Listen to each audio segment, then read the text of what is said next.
Everyday Childcare. I'm Ashley, and welcome to my first YouTube channel. This channel was created for moms like me and moms like you who want to learn more about the in-home daycare process and to go from getting licensed all the way to running the business part of their program. So stay tuned. I'm gonna give you some helpful tips on how to first get licensed and how to construct your business from start. So stay tuned. Hi guys. So the first thing I wanted to talk about was you really want to brainstorm about what you want your program to look like. It's really important.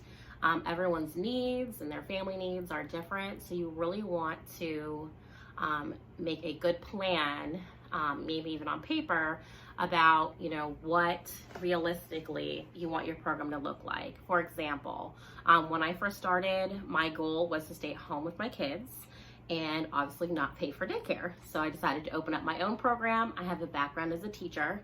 So it was really important to me for my program to create an educational type program. So that the kids obviously who are with me are learning as well, the same way they would if they went to a regular childcare center. So you really want to brainstorm that, what you want to look like, what you want your hours to look like, where in your home you want the daycare program to be. Do you have a separate space? Do you have a space that's integrated in your regular home? All those things are really, really important when you're brainstorming. So step one is to brainstorm about what you want your program to look like. So step two is getting licensed. You want to go to your state's educational website. I'm from Maryland, so it is the Maryland State Department of Education, and you would go to your Office of Childcare. Down below, I'll link where you can go for each state to look for your licensing requirements. Under licensing, there is a lot of requirements for most states in order to get licensed. It really depends on your educational background, and it doesn't mean you can't get licensed if you don't have a degree, but that obviously helps a little bit if you do. But don't worry, all the information is on the state's childcare, and I'm going to do another video that's dedicated to just getting licensed. So your next step for step two is to go onto your state's licensing website and look up all of that information to see exactly what you need, and you want to write it down according to what parameters work best for you in order to get licensed. So step three, guys, is setting up your actual business part of your daycare. A lot of the times we think about daycare and we don't always focus on the business part, but that part is equally as important for you to be successful. So you want to decide if you're going to be an LLC or if you're going to be a sole proprietorship. And that is for obviously legal purposes and for tax purposes. Technically, if you're a sole proprietorship, if you were to get sued, that means that all of your personal assets are lumped together in one. If you're an LLC, that kind of protects your business and means that anything that would happen would only happen to your business and not your personal. But I'll do another video that's basically all about your business setup and exactly what you need to do in order to get your business set up from start to finish. So step four in having and setting up your own home daycare is creating a parent handbook. This is another really big important aspect in order for you to be successful. And the parent handbook has everything about your program and all the legal requirements, as well as everything that you want parents to know when they come and enroll their kids for your program. So again, I'm going to do another video in this series that goes over everything that you need in your parent handbook, and it'll be way more in depth, but there's things that you do need to think about in the parent handbook, and that is your hours, how much you're going to charge, are you going to use technology in your program? Are you going to have an educational based program?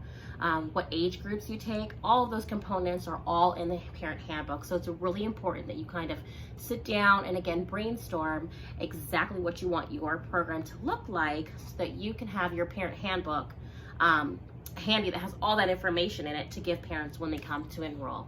So step five, guys, is setting up your space. You've already brainstormed about where you want to have your program in your home, and based on that, you can really decide what you want to put in your space to make it more child-friendly for daycare. So you want to decide where you're going to have bedding and cots. a place for the kids to put their own things, a place for toys and books. All those components are really important in setting up your space. And again, I'm going to do another video in this series that's going to elaborate more on how to set up your space.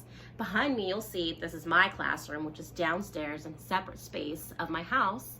And this is our, circle time wall here. We have our calendar because we do a lot of educational stuff. And behind me over here, we have our letter wall. So based on what you want your program to look like is going to really go into more, we'll go into more detail about what you want in your space and according to the parameters of your program. So guys, I hope I was a little bit helpful in this beginning video about how to set up your in-home daycare. So if you like what you see and you want more videos or you have more questions on what you want more content to look like, just click down below and hit subscribe. And shoot me a comment about more questions that you have, and I'm going to try to answer them to the best that I can. So again, with all the stuff that we talked about, I created a freebie for you guys, and it is basically a daycare organizer planner. So basically what that is all the information that we just talked about. It's a way for you to put all of your information on paper so you're more organized and it's easier for you to set up. So I'll put that link down below as well. And that's just a little bit of a freebie for you guys. So stay tuned for more daycare tips. Thanks for watching Everyday Childcare, and don't forget to subscribe. And all the links below are to our Facebook page, our Instagram, and again, if you have any questions or comments, feel free to drop them down below. Bye guys.